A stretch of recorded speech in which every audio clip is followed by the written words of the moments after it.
Nakuha sa Pilipinas ang Miss Universe 2018 crown sa Indigay nga gipahigayon sa Thailand kaganihang buntag. Si Catriona Gray ang ikaupat nga Pilipina nga midala sa titulo gikan sa maong kompetisyon. Ani ang report. Miss Universe.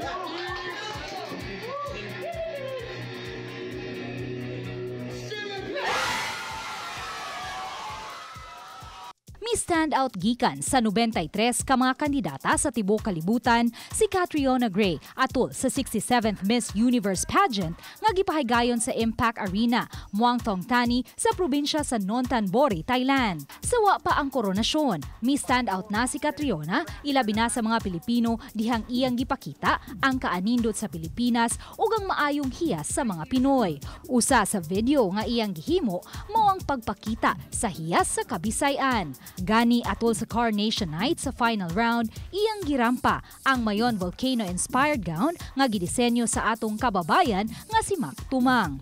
Nakuha usab niya ang pagdaig sa mga tumatanaw sa iyang tubag sa final Q&A portion diin iyang gisaysay ang iyang mga nakatunan samtang nagpuyo sa tondo. Gani gusto niyang mamahimong spokesperson sa mga kabataan. Nahimong first runner-up si Miss South Africa ug second runner-up si Miss Venezuela. Kinina ang ikaupat nga Miss Universe title nga nakuha sa Pilipinas sukad gisugdan ang kompetisyon niadtong 1952.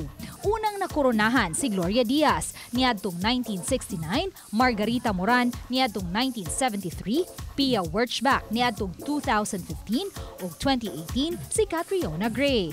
Ang kadaugan ni Catriona Gray gikalipay og maayo sa katawhang Pilipino.